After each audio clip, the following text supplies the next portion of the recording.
ಚಿತ್ರದುರ್ಗದ Medehalli under bridge ಬಳಿ ಪುಡಿ ರೌಡಿಗಳು ಅಟ್ಟಹಾಸ ಮೆರೆದಿದ್ದಾರೆ. ಹಾಡ ಹಗಲೇ ಪುಂಡರು ರಸ್ತೆಯಲ್ಲಿ ನಿಂತು ಹುಚ್ಚಾಟ ಮೆರೆದಿದ್ದಾರೆ. ಅಷ್ಟೇ ಅಲ್ಲದೆ ಅವರವರೇ ಹೊಡೆದಾಡಿಕೊಂಡಿದ್ದಾರೆ. ವಿಚಾರಿಸಿದಾಗ ಹುಡುಗಿ ವಿಚಾರ ಬೆಳಕಿಗೆ ಬಂದಿದೆ. ಈ ಸಂಬಂಧ ಚಿತ್ರದುರ್ಗ ನಗರ ಪೊಲೀಸರು ಪ್ರಕರಣ ದಾಖಲಿಸಿಕೊಂಡು ವಿಚಾರಣೆ ನಡೆಸುತ್ತಿದ್ದಾರೆ.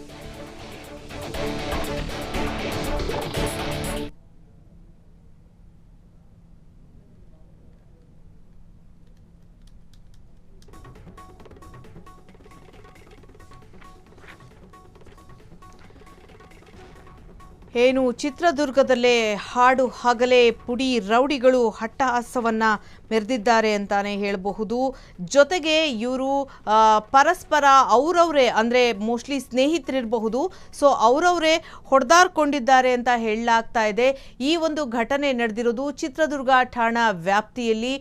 ಯಾಕಾಗಿ ಈ ಪುಡಿ ರೌಡಿಗಳು ತಾವೇ ಹೊಡೆದಾಡ್ಕೊಂಡಿದ್ದಾರೆ ಅಂತ ನೋಡ್ತಾ ಹೋದ್ರೆ ಇವರು ಒಬ್ಬ ಹುಡುಗಿಯ ವಿಚಾರಕ್ಕೆ ಹೊಡೆದಾಡ್ಕೊಂಡಿದ್ದಾರೆ ಅಂತ ತಿಳಿದು ಬಂದಿದೆ. ಇದೀಗ ಚಿತ್ರದುರ್ಗ ಪೊಲೀಸರು ಎಲ್ಲರನ್ನ ವಶಕ್ಕೆ ತೆಗೆದುಕೊಂಡಿದ್ದಾರೆ. ಜೊತೆಗೆ ಯಾಕೆ ಇವರು ಈ ರೀತಿ ಮಾಡ್ತಾ ಇದ್ದಾರೆ ಅನ್ನೋ ಮಾಹಿತಿಯನ್ನು ಕೂಡ ಕಲೆ ಹಾಕ್ತಾ ಇದ್ದಾರೆ. ಕ್ಷಣ ಕ್ಷಣದ ಸುದ್ದಿಗಳಿಗಾಗಿ ಫ್ರೀಡಂ ಟಿವಿ ಸಬ್ಸ್ಕ್ರೈಬ್ ಮಾಡಿ, ಲೈಕ್ ಮಾಡಿ ಹಾಗೂ ಫಾಲೋ ಮಾಡಿ. ಹೊಸ ಸುದ್ದಿಗಳ ನೋಟಿಫಿಕೇಶನ್ಗಾಗಿ ಬೆಲ್ ಐಕಾನ್ ಮೇಲೆ ಕ್ಲಿಕ್ ಮಾಡಿ.